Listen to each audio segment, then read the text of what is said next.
welcome to this review of my Iqunix EZ80. This was sent in by Iqunix, but you probably haven't seen it before as my SD card got corrupted after I filmed the unboxing video, which is a shame. Generally, I use the unboxing videos to give the companies a quick video, as reviews normally take a very long time to push out. Instead, I gave this one a review priority as a trade-off. This is the dark side version with a black color scheme and translucent keycaps. The standard version is a more conservative looking black, grey and blue one with normal keycaps. But I liked how unique this one looked, so I opted for this version instead. The EZ80 is marketed not just towards gamers but esports and claims to be the most advanced Hall effect board out there right now. Or at least that's what their press brief wants me to say. For those of you that don't know, this is how a lot of tech reviewers make their videos. The company sends you a brief of what your review should be, and then that's your video. My veteran viewers will know that that's not exactly how I do things, though. I'm way too recalcitrant. In any case, they did do a whole bunch of things to optimize its performance, especially reducing latency, improving accuracy and reliability, and increasing responsiveness, and they threw in a metric fuck-tonny of schematics and tables to prove their point, especially comparing their product to Wooting keyboards. Now, I'm gonna let you make up your mind about all these stats, because for me, this is all pretty meaningless if I'm honest. I have no idea how this stuff is benchmarked or measured. I mean, there's sources and stuff, but I don't know if Wooting couldn't do similar tests and prove their keyboard was faster instead, for example.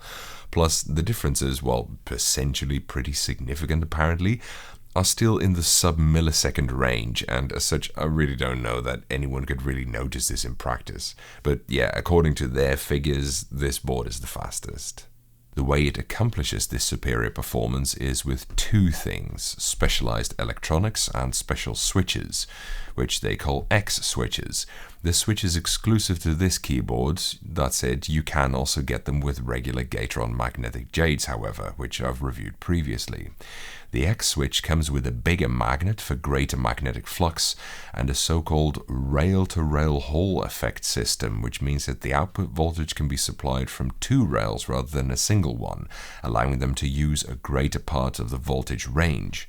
The voltage itself is also higher, at 3 volts rather than 0.75 volts for first-gen single-sided Hall effect and 1.5 volts for second-gen ones.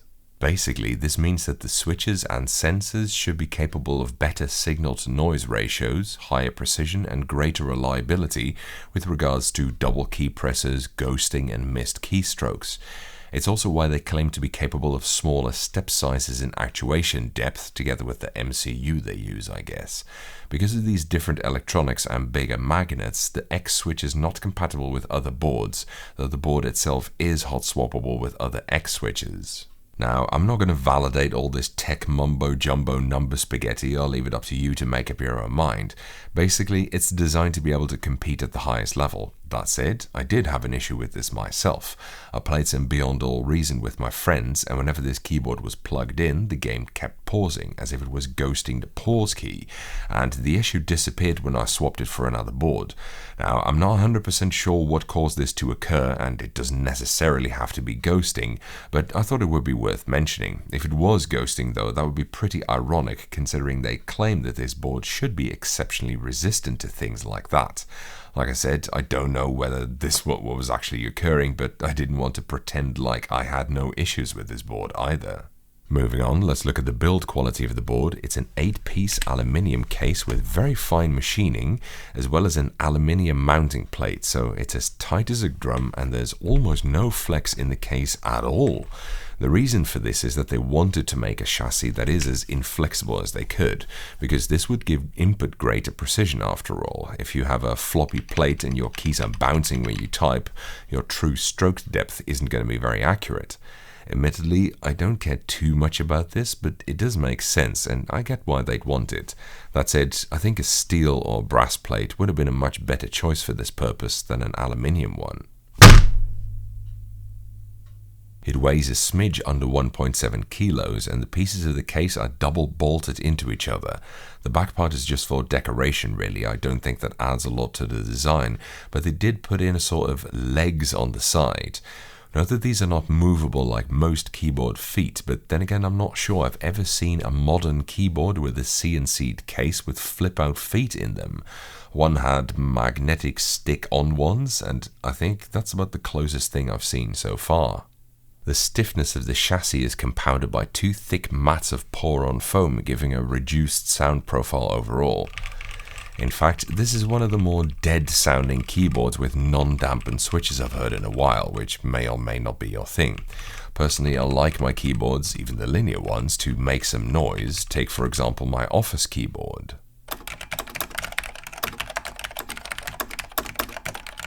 But that said, I know a lot of you like muted sounds instead.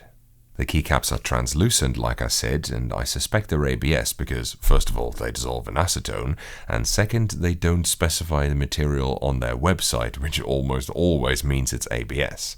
The plastic is darkened, like those Gateron ink switches that were in vogue a while ago.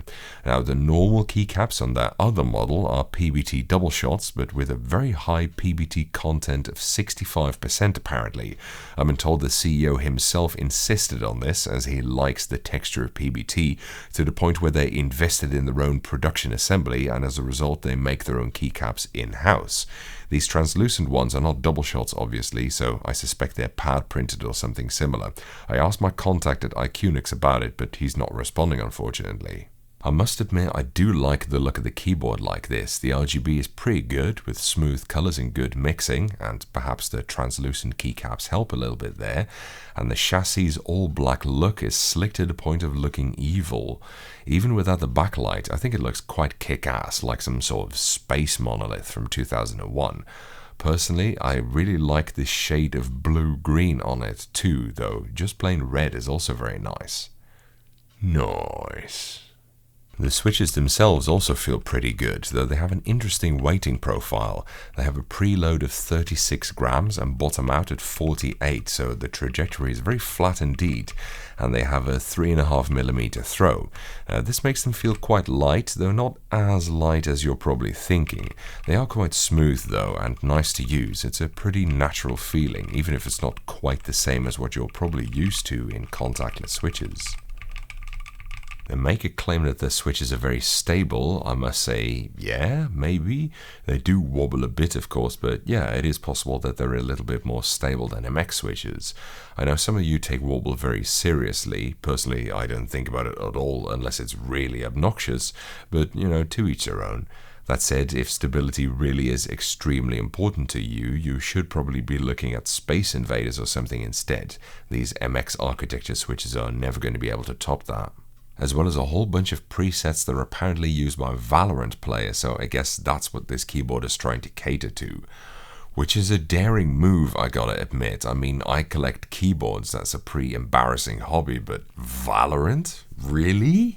The configuration software is an online website, and it's okay to use. The different tabs are named a bit weird, to be honest, and I haven't found the option for inputting macros, which may or may not be there in the first place. Like I said, the guy from Iqunix isn't responding to my emails. It's a bit confusing overall, could definitely use some quality of life upgrades, but it does apply changes immediately, which is good. Except changes to the actuation depth, you do need to apply each change manually there. There's also an option for calibrating the board manually, the screen for which shows the numerical loadout for each of the sensors on the keyboard, which is awesome somehow. It has a very strong The Matrix vibe to it. Naturally, being an esports keyboard, they included all the little tricks that you can pull off with Hall effect keyboards, like Rappy Snappy, Mod Tap, Toggle Key, Snap Tap, and Dynamic Keystroke. It seems like that is a major reason for some gamers to get boards like this. By default, they have the actuation depth set at 1.5mm, which, like most gamer keyboards, is too sensitive in my opinion. I think they make them obnoxiously sensitive just to show that they can, but it was easy enough to fix that. There's also a light bar near the nav cluster here. This doubles as an indicator light, but I have no idea what it actually indicates, and I haven't been able to make it do anything. There is a sort of scale printed on it, but you can't see that on this black model. Overall, this was a pretty interesting keyboard to look at. Normally I don't even bother looking at these press briefings that I showed you earlier, but in this case there is quite a lot of technical stuff going on under the bonnet, so it was cool to see what changes they made here.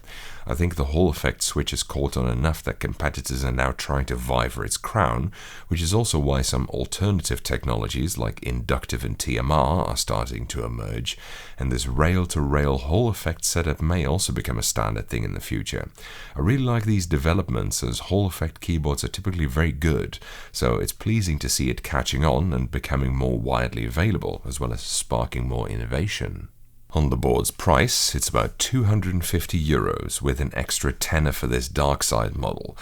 That's hella expensive, but then again, Hall effect keyboards are quite often on the dear side, even if they don't have a metal chassis like this one. And this one is not even unibody, but 8-piece. I guess the higher grade electronics and stuff they added also add to the cost. I'd say it's a good keyboard. I like it. Looks great, very well made, switches are nice. Whether it's worth this much money is of course a bit questionable, but again it depends on your use case and how much sub-millisecond improvements are worth to you. You know, to me that sort of thing is pretty pointless, but if you're in esports then maybe it actually counts, who knows. That's it for this review. Thank you for watching. I hope you enjoyed it, and following is a typing demonstration of me typing on this keyboard.